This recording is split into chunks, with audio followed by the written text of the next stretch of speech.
सतयुग, त्रेता, द्वापर, कलयुग, महेश्वर त्रेता युग का नगर है। इसका पुराणों में वर्णन आता है, महेश नदी के नाम से जानते हैं। भगवान नारायण के 9 अवतार हुए, शेषनाग का अवतार हुआ, उसी प्रकार नारायण के सुदर्शन चक्र ने यह मानव रूप लिया।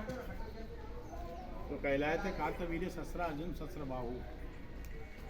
कार्तवीर्य का नाम सुना, सहस्रार्जुन का, जिन्होंने दशानंद रावण को सूरज नहीं देखने दिया, 6 महीने बंदी रहे हम, 3 लोक के विजेता, जिन्होंने मां नर्मदा जी को भी रोकने का प्रयास किया, माता उनकी भुजाओं से निकल गई, जो शस्त्रधारा के नाम से जानी जाती है। शस्त्रार्जुन शस्त्रधारा, जमदग्नि ऋषि का प्रसंग मालूम हो शायद आपको, कामधेनु लिया है तो शस्त्रार्जुन। और महेश्वर का जो मेन टेम्पल है, पृथ्वी का मात्र ऐसा शिवलिंग है जहाँ अखंड 11 दीप जलते हैं। और पृथ्वी का मात्र ऐसा शिवलिंग है जहाँ तुलसी चढ़ती है, सदियों से चल रहे आदमी। इंडिया में 12 ज्योतिर्लिंग 12 जगह स्वयंभू प्रकट हुए, तब से 1 या 2 दीपक जल रहे, वो ज्योतिर्लिंग हुए और उनका विवरण शिव महापुराण है। लेकिन शिव यहाँ भी प्रकट हुए, यहाँ जल रही 11, और उनका खुद का एक महापुराण है, कार्तवीर्य सहस्त्रार्जुन महापुराण। तो वेद पुराणों में महेशमती, सेकंड नाम में आता गुप्त काशी, और तीसरे नंबर पे आता महेश्वर। महेश्वर नाम देने वाली माता अहिल्या है। 5 शासक हुए इसके अंदर, महेशमान राजा, सम्राट अशोक चंद्र गुप्त मौर्य, मुगल, तो मुगलों को परास्त किया पेशवा बाजीराव, और बाजीराव पेशवा के साथ में थे माता अहिल्या के ससुर सूबेदार मल्लारा। ये तो आपके इधर की चूंडी ग्राम, जिला अहमदनगर, बालास्थान शादी होती, जैसे सोनी पे सीरियल भी चल रहा है अभी, पहली स्थिति यहाँ से चालू होती है महेश्वर से, सब कुछ जाने के बाद।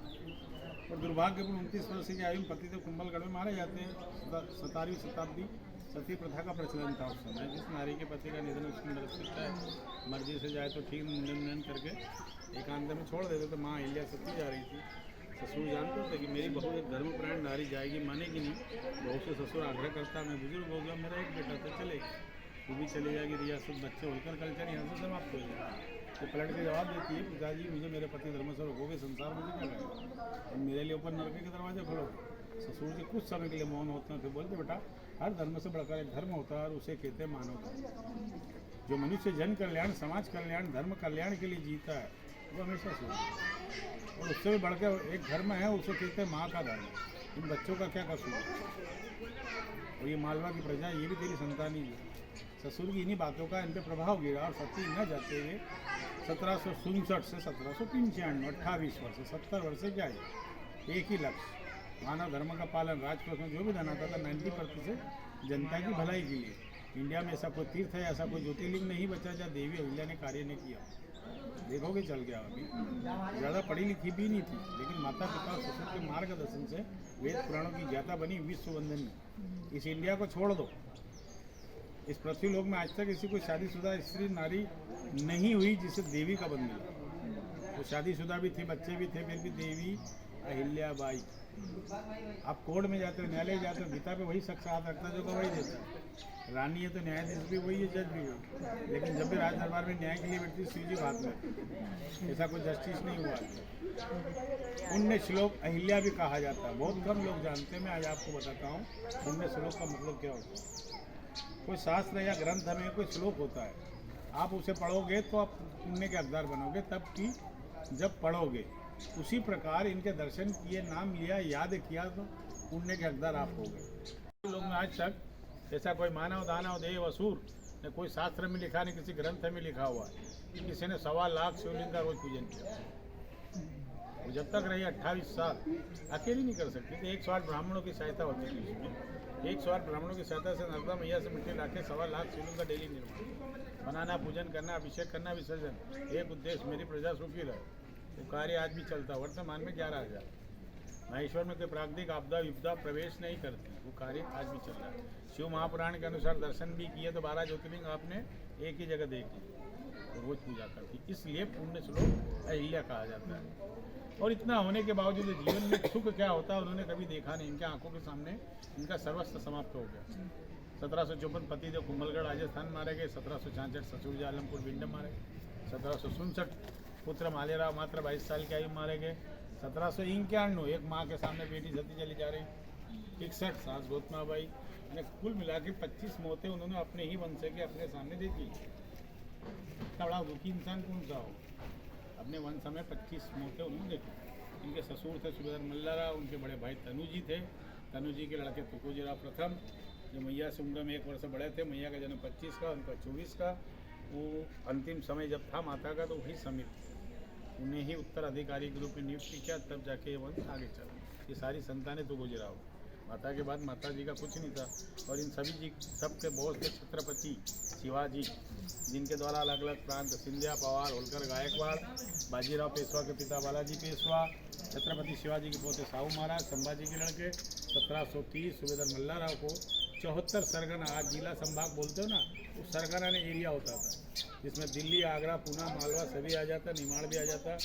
एक 29 वर्ष की विधवा नारी सुरक्षा की दृष्टि से जन महेश्वर को, उसकी वजह है ये शिव जी के भक्त है। और यहाँ है शिवपुत्री नर्मदा। तो पृथ्वी लोक में नर्मदा मैया से बढ़ के कोई नदी नहीं। गंगा मानव कल्याण के लिए, नर्मदा देव कल्याण के लिए। गंगा जी में स्नान करना पड़ता तो पापों से मुक्ति, वो कार्य दर्शन से ही हो जाता है।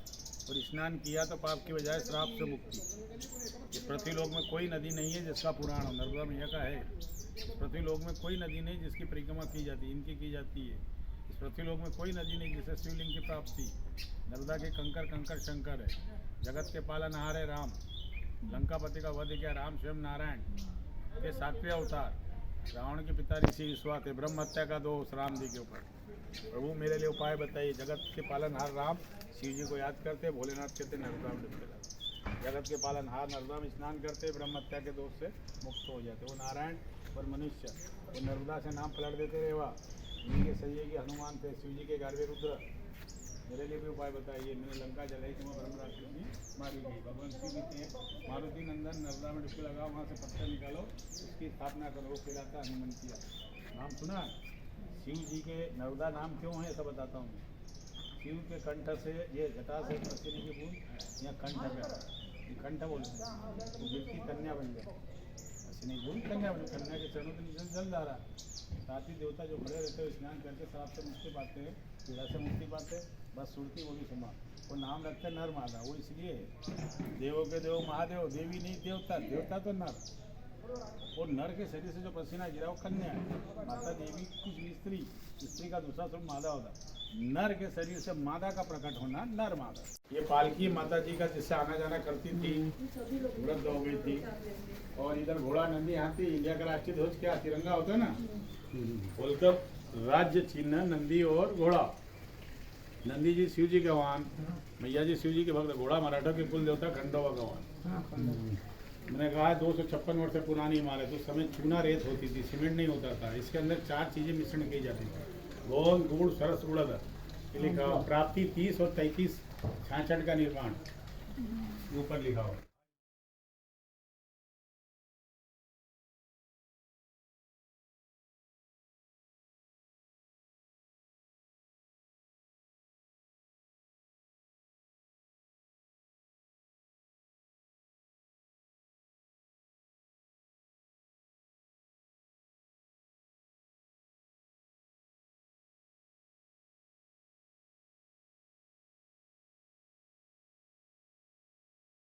उनका निवास था।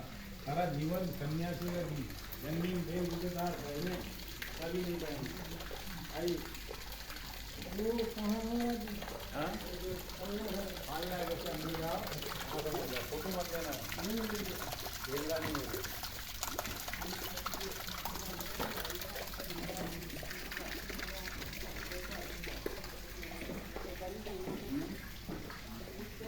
आई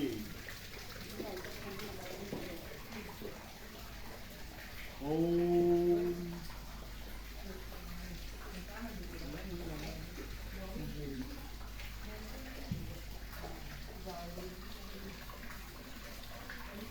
कितना शांति है। ये दरबार है, दरबार का मतलब कोर्ट। दोनों साइड मंत्रीगण, फरियादी, अपराधी यहाँ उनका बैठना होता था इस जगह। और जब भी बैठते थे एक शिवालय होता था। हे प्रभु मुझसे कोई गलती ना हो। आज के समय में सरकारी ऑफिस विभाग से कोई आदेश निकलता तो उस विभाग की सील लगती है, अधिकारी के सिग्नेचर होते। लेकिन यहाँ से जो आदेश निकलता था उसके नीचे क्या लिखा जाता था, शिव शंकर आदेश। महारानी अहिल्या वगैरह ने लिखे थे। और 14 नवे से पहले सतुर मल्लाराव 31 है, सेकंड पर माता के पुत्र मालेराव, तो तीसरे नंबर पर आगे माता जी पिता ने तुमको गिरा उसमें। और ये सामने पेंटिंग दिख रहा, इंडिया के अंदर महेश्वर नगरी की शान है जो होलकरों की धरोहर है। पाठ होते थे लकड़ी के, प्रति पाठ की संख्या 1325, कुल संख्या होती थी 1,43,000। ये पृथ्वी में ऐसा कोई हुआ कि जिसने 1 लाख सवा लाख शिवलिंग का रोज पूजन जो भी 28 साल किया हो? वो माता अहिल्या ने किया है, इसलिए पुण्य श्लोक अहिल्या।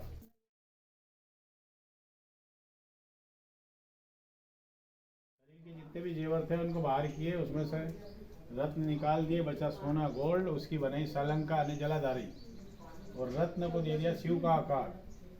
ये नवरत्न शिवलिंग उनके शरीर के जेवर थे। ऐसी थी अहिल्याबाई होलकर।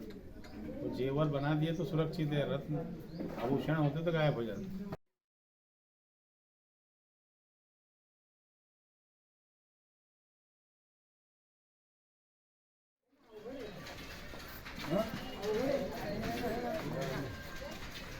गाडीचं वर्क जेवढं जास्त तेवढं किंमत वाढली.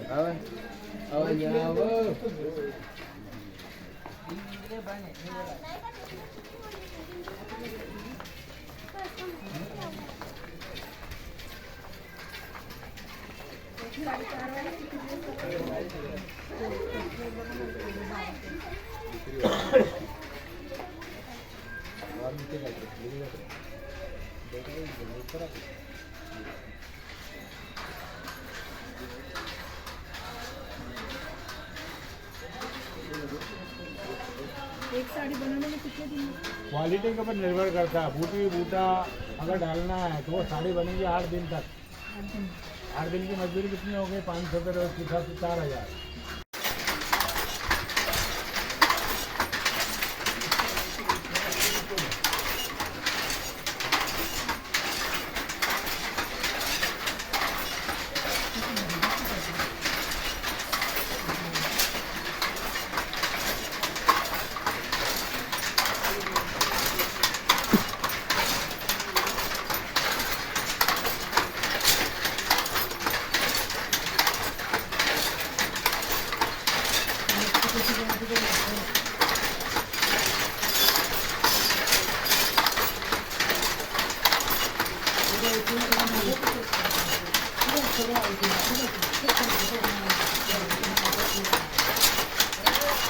हाँ, ऊपर नर्मदा स्नान करने के बाद माता यहाँ एक शिवालय है, उन्हीं की छतरी बनी हुई है जिसे अहिलेश्वर शिवालय कहते हैं। मैया नर्मदा से स्नान करती थी, उनका पूजन करती थी, इस रास्ते से ऊपर आ जाती थी और यहाँ पर 1.25 लाख शिवलिंग का निर्माण होता था। एक छोटी डेयरी थी।